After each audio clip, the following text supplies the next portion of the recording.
Student संस्कार उच्च माध्यमिक विद्यालय बड़ाऊ की ऑनलाइन क्लासेज में आप सभी का हार्दिक अभिनंदन है।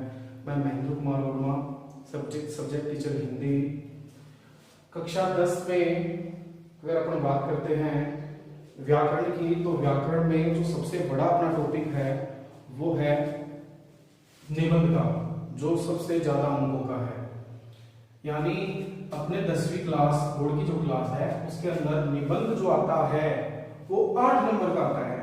और स्टूडेंट्स कई गलती क्या करते हैं, इस निबंध को तरीके से न लिख करके वैसे के वैसे ही बिना पॉइंट बनाए ऐसे ऐसे लिख देते हैं, जिसके कारण बड़ी दिक्कत आती है, जिससे एग्जामिनर जो है उनको संतुष्टि लायक जो है नंबर नहीं देता है। इसलिए अपन आज निबंध की बात करें तो सबसे पहले निबंध होता क्या है, अंग्रेजी में ऐसे इसको बोलते हैं। ये होता क्या है निबंध? निबंध नी प्लस बंध। नी का मतलब है नियम, नियमों से, और बंध का मतलब है बंधा हुआ। बंध का मतलब है बंधा हुआ। नियमों से, बंध का मतलब बंधा हुआ। यानी निबंध जो भी अपन लिखते हैं उसकी परिपाटी जो बनाते हैं वो एक तरह से सिस्टमैटिकली ढंग से होनी चाहिए। नियम का मतलब है सिस्टम, हर चीज को लिखने का एक तरीका जो होता है वो जो है वही जो है अपना सही होना चाहिए। First impression is last impression, जैसा कि अपन बोलते हैं। निबंध की अपन अगर शुरुआत करते हैं तो निबंध के अपने क्या क्या टॉपिक लिए हैं, जैसे कि 10वीं क्लास के अंदर जो निबंध आते हैं उसके पॉइंट पहले से ही पॉइंट बने हुए आते हैं कि आपको इन पॉइंटों के आधार पर लिखना है। जैसे मैं एक टॉपिक ले लेता हूं अपना पर्यावरण, पर्यावरण प्रदूषण, पर्यावरण प्रदूषण, ये ले लिया मैंने। पर्यावरण प्रदूषण का टॉपिक मैंने ले लिया। जैसे मान लो ये टॉपिक अगर आपके आ गया है बोर्ड के एग्जाम में, तो इस टॉपिक के बारे में आपको 4 पॉइंट मिलेंगे लगभग। जैसे पहला पॉइंट आप जानते हो जिसको बोलते हैं अपन प्रस्तावना, प्रस्तावना।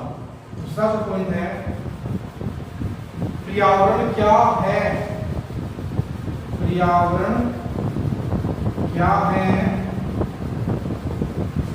पर्यावरण क्या है ये लिख सकते हैं हम इसके अंदर। प्रस्तावना में लिखने के बाद पर्यावरण क्या है, और इसी के अंदर प्रदूषण के बारे में बता देंगे कि प्रदूषण किसको कहते हैं।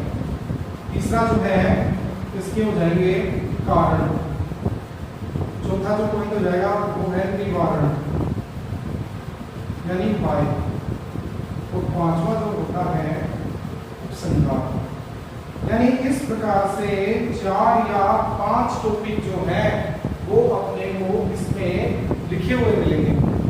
जो भी जैसे कि 10वीं क्लास के अंदर 1 से लेकर 4 तक निबंध दिए रखते हैं ऑप्शन टाइप में, कि 4 निबंधों में से कोई एक निबंध 300 शब्दों में लिखना है।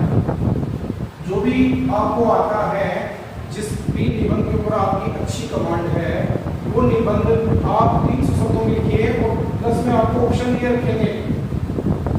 तो कई बच्चे जो है इस प्रकार से करते हैं तो टीचर के ऊपर, चेक करने वाले के ऊपर अच्छा प्रभाव पड़ता है। जैसे अपन बात करते हैं प्रस्तावना की, सबसे पहला टॉपिक अपने पास टॉपिक आई गया कि पर्यावरण प्रदूषण। सबसे पहला पॉइंट अपन लेते हैं प्रस्तावना। प्रस्तावना क्या होती है, इसके और भी नाम होते हैं, इसको बोलते हैं रूपरेखा या भूमिका। यानी आप जिस भी टॉपिक के बारे में बता रहे हैं उसका पूर्व ज्ञान क्या है, क्या है वो चीज, क्या अर्थ है उसका। तो पहले अपन पर्यावरण की बात कर लेते हैं। तो प्रस्तावना में अपने को टॉपिक मिला पर्यावरण, तो इसी से अपन चालू करते हैं कि हमारे आस पास का जो चारों ओर का आवरण होता है उसे ही हम पर्यावरण के नाम से जानते हैं। या अपन जिस परिवेश में रहते हैं, जिस 4 दीवारी में रहते हैं, जिस समुदाय में रहते हैं, उसके चारों ओर का जो आवरण होता है वही पर्यावरण कहलाता है। जैसे पर्यावरण शब्द जो है उसकी उत्पत्ति 2 शब्दों को मिलाकर हुई है, परि प्लस आवरण। परि प्लस आवरण।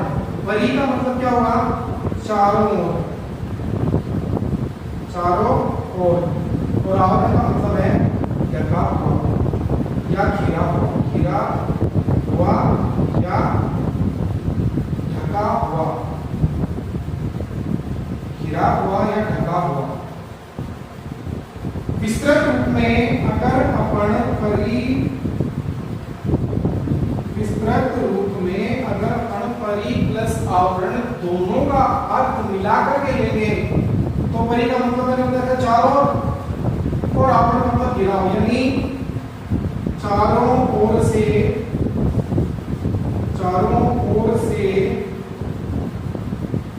घिरा हुआ आवरण, घिरा हुआ आवरण। यानी हमारे चारों ओर का जो वातावरण है उसी को हम क्या कहते हैं? पर्यावरण। जिस परिवेश में अपन रह रहे हैं, जिस वातावरण में अपन रह रहे हैं, उसके चारों ओर का जो एरिया है वो ही क्या कहलाएगा? पर्यावरण। तो इस प्रकार से अपने को प्रस्तावना करनी है। अब पर्यावरण में क्या क्या चीजें आती हैं? पर्यावरण में मनुष्य है, जीव जंतु है, सभी लोग आते हैं। मनुष्य है, प्राणी है, जीव जंतु है, पेड़ पौधे हैं, ये सारी चीज जो आती है वो पर्यावरण के अंतर्गत आती है। पर्यावरण, अब एक इंपोर्टेंट लाइन लिख देते हैं अपन, पर्यावरण दिवस। जैसे अपन प्रस्तावना में लिखते हैं तो पर्यावरण दिवस कब मनाए जाते हैं? इस लाइन को अपन थोड़े मोटे अक्षरों में लिखेंगे तो अगले वाले के ऊपर जो भी आपको पीछे करने वाला है उसके ऊपर अच्छा प्रभाव पड़ेगा। 5 जून को विश्व पर्यावरण दिवस मनाया जाता है।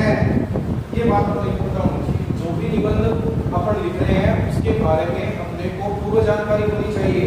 पर्यावरण दिवस 5 जून को मनाया जाता है। हर वर्ष 5 जून को पर्यावरण दिवस मनाया जाता है और इस दिवस पर ये शपथ ली जाती है कि हम पर्यावरण को बचाने के लिए जो भी कार्य उपाय हैं उनको अपनाएंगे और पर्यावरण को नुकसान पहुंचाने वाले जो भी तत्व हैं उनको रोकने का प्रयास करेंगे। तो ये अपने रूपरेखा बना दी। चारों का आवरण जो है वो पर्यावरण हो गया। पर्यावरण में सभी पेड़ पौधे, मनुष्य, प्राणी जगत, जीव जंतु, ये सारी की सारी चीजें आती हैं। और मनुष्य को शुद्ध पर्यावरण में अगर रहना है तो उसे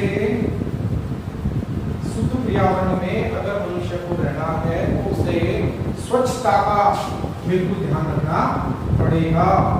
स्वच्छता के बिना कुछ भी नहीं है। साफ सफाई वाले अगर वातावरण में या समुदाय में अगर मनुष्य रहेगा तो वहाँ शुद्ध पर्यावरण होगा। और मनुष्य को जीवन जीने के लिए 2 चीजों की ज्यादा आवश्यकता होती है, जल की, भोजन की और वायु की। ये तीनों चीजें अगर उसको स्वच्छ मिल जाए, स्वच्छ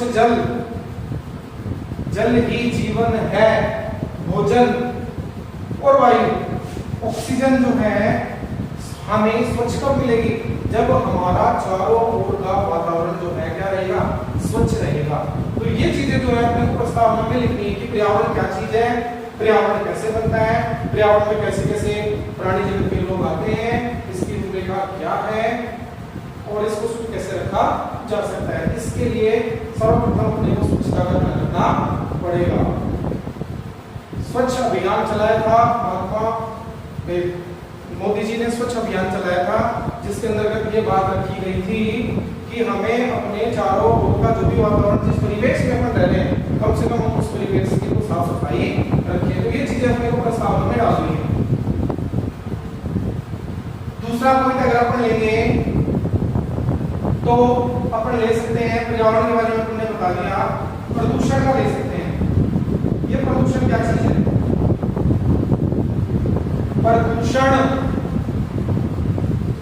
प्रदूषण का मतलब है जो साफ सुथरा नहीं हो, जो गंदा हो, डर्टी हो, उसको बोलते हैं। यानी हमारे आसपास के आवरण को जो गंदा करने का कार्य करते हैं वो तत्व प्रदूषण वाले तत्वों में आते हैं। हमारी पर्यावरण की ऊपरी सतह है, उस ऊपरी सतह के ऊपर यदि गंदे कीटाणु, जीवाणु या गंदगी अगर रहेगी तो वहां पे गंदगी के कीटाणु फैलेंगे और वो उस पूरे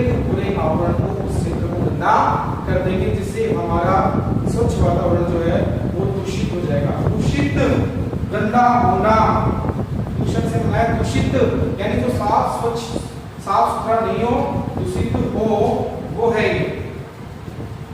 प्रदूषण के बारे में हमने बता दिया कि प्रदूषण क्या है। स्वच्छ चीजों में अगर हम जैसे स्वच्छ जलाशय हुई, स्वच्छ जलाशय यानी साफ पानी का कोई भी स्रोत है, उस साफ पानी के स्रोत में अगर हम कोई भी गंदी चीज या डस्टबिन वाली चीजें, कोई भी गंदी मिट्टी हो, धूल हो या मलमूत्र हो, ये चीजें अगर हम उसके अंदर डालेंगे तो स्वच्छ जल के स्रोत जो हो क्या हो जाएंगे, गंदे हो जाएंगे। इसीलिए स्वच्छ जल के स्रोतों में या स्वच्छ वस्तु के अंदर यदि कोई गंदी चीज मिला दी जाए तो वो चीज में बनके दूषित हो जाती है। उसी को अपन बोलते हैं प्रदूषित होना, दूषित होना या गंदी होना। इसके लिए अपन क्या कर सकते हैं कि जो गंदी चीजें होती हैं, उन गंदी चीजों को या उन अपशिष्ट पदार्थों को हमें अलग से खड्डा खोद करके दबा देना चाहिए, या अपने घरों में डस्टबिन होना चाहिए। सुबह जो झाड़ू लगाई जाती है, जो भी कचरा गंदगी वगैरह होती है, उसके लिए अलग से डस्टबिन रखें अपन और उसी के अंदर डालें। और कचरा पात्र वाली जो गाड़ी आती है, उस गाड़ी में फिर उस अपन डस्टबिन वाले कूड़े करकट को उसके अंदर डाल दें। अपन इधर उधर कूड़े कचरे को नहीं फैलाएं, जिससे हमारा वातावरण जो है स्वच्छ बना रहे, वो प्रदूषित नहीं हो। और प्रदूषित नहीं होगा तब हम स्वच्छ रह पाएंगे, तब हम बीमारियों से बचे रहेंगे। जैसे जैसे वातावरण गंदा होगा, प्रदूषित होगा, वैसे वैसे बीमारियां जो हैं वो भी हमें लग सकती हैं, क्योंकि दूषित वातावरण में ही बीमारियां जो हैं वो पनपती हैं, वो आगे बढ़ती हैं, जो हमारे शरीर को जो है कमजोर बना देती है। इसलिए हमें इस प्रदूषण से बचने के लिए स्वच्छता का मुख्य रूप से ध्यान रखना पड़ेगा। तीसरी बात करते हैं अपन कारण कि पर्यावरण जो प्रदूषित होता है, पर्यावरण प्रदूषण के कारण, पर्यावरण जो प्रदूषित होता है उसके कारण क्या क्या है, उसके इफेक्ट क्या क्या है, कौन कौन सी ऐसी चीजें हैं या कौन कौन से ऐसे तत्व हैं जो पर्यावरण को गंदा करते हैं। तो पर्यावरण प्रदूषण के कारण में अपन 3-4 प्रकार के टॉपिक डाल देते हैं, जैसे जल प्रदूषण, वायु प्रदूषण, ध्वनि प्रदूषण, भूमि प्रदूषण। ये सभी जो है ऐसे इफेक्ट हैं जो हमारे वातावरण को गंदा करने के, दूषित करने के काम करते हैं। अब पहले बात करते हैं अपन जल प्रदूषण की, यानी जल गंदा कैसे होता है। साफ जल के कोई भी स्रोत है, चाहे नदी हो, चाहे तालाब हो, चाहे बावड़ियां हो, चाहे कुएं हो, चाहे सरोवर हो, कुछ भी हो, अगर स्वच्छ जल के वो स्रोत है, अगर उन स्रोतों में हम जानवरों को नहलाएंगे, खुद नहाएंगे या उसमें कूड़ा करकट वगैरह डालेंगे, तो वो स्वच्छ जल के जो भी स्रोत है, चाहे वो नदी हो, चाहे वो तालाब हो, चाहे वो झील हो, चाहे वो समुद्र हो, अगर इन चीजों में अगर हम वेस्ट पदार्थों को डालेंगे तो वो जल जो है वो गंदा होगा। अगर हम अपने पशुओं को उस स्वच्छ जल में नहलाएंगे तो वो जो पशुओं की जो गंदगी है वो उसमें मिलेगी। अगर अपन खुद भी स्वच्छ जल के जलाशयों में अगर नहाएंगे तो साबुन का, डिटर्जेंट का जो भी कचरा है वो उस साफ पानी में मिल जाएगा। तो इन चीजों के कारण जो है जल प्रदूषित होता है। और ये कल कारखाने जो है, जो बड़ी बड़ी फैक्ट्रियां, जो बड़ी बड़ी इंडस्ट्रीज हैं, उन इंडस्ट्रीज में क्या होता है कि जो भी कच्चा माल होता है उसकी साफ सफाई करके जो गंदा पानी होता है उस गंदे पानी को नदी नालों के माध्यम से स्वच्छ जल के स्रोतों में छोड़ दिया जाता है। और जब वो गंदा पानी, केमिकल युक्त पानी जब स्वच्छ जल के स्रोतों में मिलता है तो स्वच्छ जल के स्रोत भी क्या हो जाते हैं, केमिकल युक्त हो जाते हैं, वो गंदे हो जाते हैं, फिर वो पानी पीने के लायक नहीं रहता है। अगर उस पानी को कोई पिएगा तो हो सकता है उसको उल्टी दस्त हो जाए, एलर्जी के रोग हो जाए या उसका इम्यून सिस्टम जो है वो गड़बड़ हो जाए। तो ये जल प्रदूषण के कारण है। स्वच्छ जल के जलाशयों में नहाना, पशुओं को नहलाना, उसमें गंदगी फैलाना या कूड़ा करकट डालना और बिस्किट वगैरह, कुरकुरे वगैरह के पाउच वगैरह जो उसमें डाल देना, गंदी संदी बोतलें उसके अंदर डाल देना और फैक्ट्रियों से निकलने वाला वेस्ट पदार्थ जो है वो स्वच्छ जलों में डाल देना, उसके कारण जो स्वच्छ जल के स्रोत जो गंदे हो जाते हैं। उसी प्रकार से अगला जो है वायु प्रदूषण। वायु प्रदूषण कैसा होता है, अपने जो जितने भी यातायात के साधन चल रहे हैं जो डीजल पेट्रोल से चलते हैं, उन वाहनों से जो डीजल जला हुआ, जो पेट्रोल जला हुआ निकलता है, उससे जो धुआं निकलती है जली हुई, वो जब चारों के वातावरण में फैल जाती है तो स्वच्छ वायु जो है वो उसको गंदा कर देती है। जो अपन ऑक्सीजन लेते हैं, स्वच्छ ऑक्सीजन जो अपन लेते हैं, जो हमें पेड़ पौधों से प्राप्त होती है, जब उन यातायात साधनों की, जैसे बसों की, ट्रकों की, गाड़ियों की, बाइकों की, जो भी जला हुआ पेट्रोल है या डीजल है, जब वो जल करके वायु के रूप में ऊपर वातावरण में जाता है तो वो पूरे वातावरण में फैल जाता है, जिसके कारण हमारे वातावरण जो है वो प्रदूषित हो जाता है। जितने भी यातायात के साधन हैं वो इन स्वच्छ वायु को जो है वो गंदा कर देते हैं। तो ज्यादातर इसके अंदर वही चीजें हैं, व्हीकल जितने भी हैं, यातायात के साधन जितने भी जो डीजल पेट्रोल से चलते हैं, वो जो है हमारे वायु को जो है प्रदूषित करते हैं, जिसके कारण हमारी वायु गंदी हो जाती है। और उस वायु को अगर अपन लेते हैं ऑक्सीजन के रूप में, अगर उसको अपन ग्रहण करते हैं तो हमारे शरीर में कई प्रकार की बीमारियां हो जाती है। इसी प्रकार से ध्वनि प्रदूषण। ध्वनि, ध्वनि का मतलब साउंड, आवाज। तो ऐसी कौन कौन सी चीजें हैं जिससे काफी शोर शराबा होता है, जैसे कि डीजे बजते हैं, डीजे है, बड़ी बड़ी फैक्ट्रियों में बड़ी बड़ी मशीनें जो लग रही हैं, उन मशीनें चलती हैं तो उनसे बहुत तेज ध्वनि निकलती है, जो कानों में पड़ते ही कानों की सुनने की जो अपनी श्रवण क्षमता है वो भी कम हो जाती है। जो बड़े बड़े संस्थान हैं, जो बड़े बड़े इंडस्ट्रीज हैं, उनमें बड़ी बड़ी मशीनें जब वो चलती हैं तो वो काफी शोर शराबा करती हैं। ऐसे ही डीजे की आवाज है। और विद्यालयों में या बड़े संस्थानों में जो भी घंटी वगैरह होती है बजाने वाली, उनसे भी काफी शोर होता है। और ये मोटर व्हीकल वगैरह जो चलते हैं, उनके जो हॉर्न होते हैं, हॉर्न साइड लेने के जो हॉर्न बजाए जाते हैं, उन हॉर्न से भी, उनकी आवाज से भी हमारा वातावरण जो है प्रदूषित होता है। ऐसे ही भूमि प्रदूषण है कि भूमि कैसे गंदी होती है। अपन स्वच्छ भूमि में अगर अपन गंदी चीजों को डालेंगे, कूड़ा करकट डालेंगे, अपशिष्ट पदार्थ को डालेंगे, गंदी चीजों को डालेंगे, तो वो भूमि जो है अपनी गंदी हो जाएगी। जैसे कोई स्वच्छ खेत है, उस खेत में अपन कूड़ा करकट डाल देंगे ऐसे, या अपशिष्ट पदार्थ को डाल देंगे, तो और कोई चीजें अपन डाल देंगे, उसके अंदर मिला देंगे, तो भूमि की उर्वरक क्षमता जो है, फसल उगाने की जो क्षमता है, वो क्या हो जाएगी, कम हो जाएगी, उसके ऊपर खेती नहीं हो पाएगी। तो इस प्रकार से ये कारण है। इन कारणों के कारण हमारा चारों ओर का वातावरण जो है प्रदूषित हो जाता है। ये तीसरा हो गया कि ऐसे कौन कौन से इफेक्ट हैं, ऐसे कौन कौन सी चीजें हैं जो हमारे पर्यावरण को गंदा करने का काम करती है। उसमें मुख्य रूप से ये चीजें आती हैं। अगर आप इनको अलग अलग टॉपिक लगा के चलोगे तो अच्छे मार्क्स मिलेंगे अपने को, या फिर एक पे करोगे तो वो थोड़ा गड़बड़ लगेगा। इसलिए दूषित करने वाली जो चीजें हैं उनके अलग अलग बना के चलें तो अच्छा है।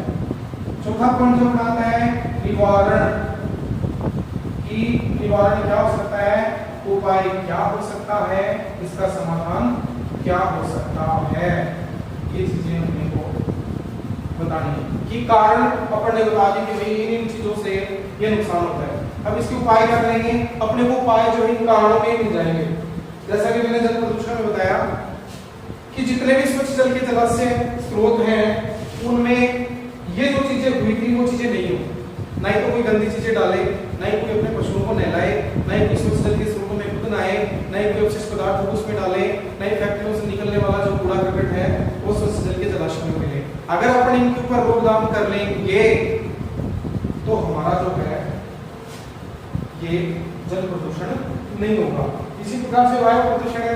वायु प्रदूषण में जो भी ये पेट्रोल डीजल की गाड़ियां चल रही हैं, इनकी जगह CNG, conference natural gas, Delhi NCR में इसी की गाड़ियां चल रही हैं। सीएनजी, कॉन्फ्रेंस नेचुरल गैस, संपीड़ित प्राकृतिक गैस। इस गैस की गाड़ियां जो है अगर वो चलेंगी तो वायु जो है प्रदूषित कम होगी। काफी हद तक जो है इस वायु को प्रदूषित होने से बचाया जा सकेगा।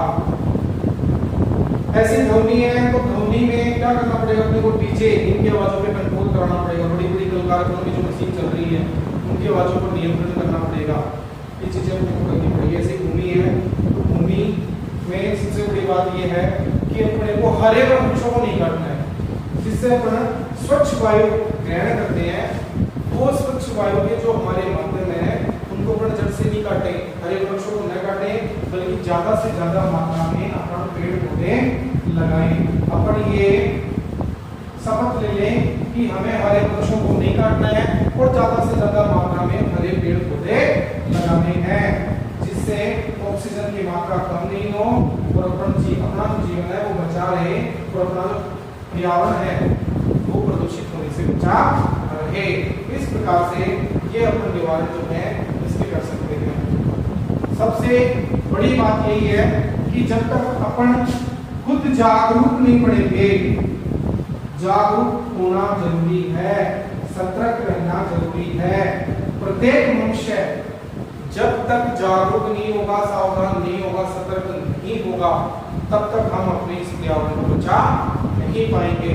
इसलिए हमें जागरूक रह करके, सतर्क रह करके, सावधान रह करके जो भी हमारे पर्यावरण को दूषित करने वाले तत्व हैं उन तत्वों के ऊपर हमें कंट्रोल करना पड़ेगा, उनके ऊपर हमें पाबंदी लगानी पड़ेगी, उन्हें अपने को नियंत्रण में लाना पड़ेगा। तब जाकर के हम ये काम कर सकते हैं। जिन जिन चीजों से जल प्रदूषित होता है उन चीजों पर रोक लगाएं या उनके ऊपर नियंत्रण करें। जो वायु को दूषित करने वाली चीजें हैं उनके ऊपर अपन रोक लगाएं, उनको नियंत्रित करें। ऐसी ध्वनि है उसको कंट्रोल करें। ध्वनि मापक यंत्र जो है उनका प्रयोग करें। ये चीजें जो है इस प्रकार से प्रयोग करना है। अब पांचवी बात जो आएगी कि ये उपसंहार क्या होता है, इसमें अपने क्या लिखिए, अपने को बोर्ड की क्लास में 4 या 5 टॉपिक लेके चलने हैं और वो भी अपनी तरफ से नहीं बनाने, क्योंकि जो भी निबंध आएंगे 4 निबंध आएंगे, कोई भी 4 निबंध, उनमें से कोई भी एक निबंध करना पड़ेगा, 300 शब्दों में करना पड़ेगा, वो 8 नंबर का होगा और उसके टॉपिक जो है वो अपने को 1, 2, 3 करके दिए जाएंगे। 2 टॉपिक सेम है, सब में चलेंगे। पहला प्रस्तावना का चलेगा और लास्ट वाला जो है उपसंहार का चलेगा। बाकी 2 या 3 टॉपिक जो है वो बीच के होंगे। अगर अपने को मान लो नहीं भी दिए जाए तो 2 टॉपिक को अपने को ध्यान में रखने निबंध के अंदर, प्रस्तावना हेडिंग जिसको बोलते हैं भूमिका, रूपरेखा, वो और एक लास्ट वाला। अब बात करते हैं कि उपसंहार क्या होता है। इसका मतलब होता है निष्कर्ष, कि अपन ने जो भी अभी चर्चा की है, जो भी अपन ने अभी बातचीत की है, उसका निचोड़ क्या निकला है, उसका निष्कर्ष क्या निकला है, नतीजा क्या निकला है। कि अपन इतना काम कर लेंगे तो उसका नतीजा क्या निकलेगा। उपसंहार में अपने को ये चीजें बतानी है। हो सकता है अपन बीच बीच में से इनकी भी 1-2 चीजें ले लें, जैसे पर्यावरण क्या है, पर्यावरण में सभी प्रकार के पेड़ पौधे, मनुष्य है, जीव जंतु, ये सारी चीजें पाई जाती हैं। इनको सुरक्षित रखने के लिए हमें ज्यादा से ज्यादा मात्रा में पेड़ पौधे लगाने चाहिए, हमारे वातावरण को स्वच्छ रखना चाहिए। और मोदी जी के और ये स्वच्छ भारत अभियान जो चला था, जिसकी शुरुआत 2015 में हुई थी, उस अभियान के तहत अपने को ये जिम्मेदारी लेनी चाहिए कि हमें अपने क्षेत्र में ज्यादा से ज्यादा मात्रा में स्वच्छता का ख्याल रखना है। ये चीजें अपने को इसमें करनी है निष्कर्ष के अंदर। और अपने को ये शपथ लेनी पड़ेगी, अपने को ये कसम खानी पड़ेगी, अपने को ये जिम्मेदारी लेनी पड़ेगी कि जो भी हमारे पर्यावरण को दूषित करने वाले तत्व हैं हमें उनको रोकना चाहिए। जिन जिन चीजों से हमारे पर्यावरण को नुकसान हो रहा है या जीव जगत को या प्राणी जगत को जो भी नुकसान हो रहा है, उन चीजों पर अपन क्या करें, कंट्रोल करें, उनके ऊपर नियंत्रण करें। अगर ऐसा होगा, प्रत्येक प्राणी सजग होगा, जागरूक होगा, तो इस दिशा में जो है बहुत ही नए कदम जो है वो बढ़ाए जा सकते हैं और आगे जो है हमारे पर्यावरण को इस प्रकार से जागरूक रह करके, सतर्क रह करके, सावधान रह करके बचाया जा सकता है। इसके लिए क्योंकि जिस प्रकार से जल ही जीवन है, जल ही जीवन है, जिस प्रकार से ये युक्ति है, उसी प्रकार से अगर अपना पर्यावरण, जिस आवरण में अपन रहते हैं, जिस आवरण में अपन अपना जीवन यापन कर रहे हैं, अगर वो आवरण स्वच्छ रहेगा तब हमारा जीवन भी स्वच्छ बना रहेगा। इसलिए हमें इस प्रकार से निबंध की परिपाटी या रूपरेखा बनानी है, जिसके द्वारा हम अच्छा से अच्छा लिख पाए, जिससे उसको चेक करने वाला, उसको जो पढ़ने वाला है, उसके ऊपर भी उसका अच्छा प्रभाव पड़े। आशा है आप सभी को मैंने जो निबंध लिखने का आपको तरीका बताया है वो पसंद आया होगा। फिर मिलते हैं अगली क्लास में, जब तक के लिए अपने घर रहें, सेफ रहें। Thank you.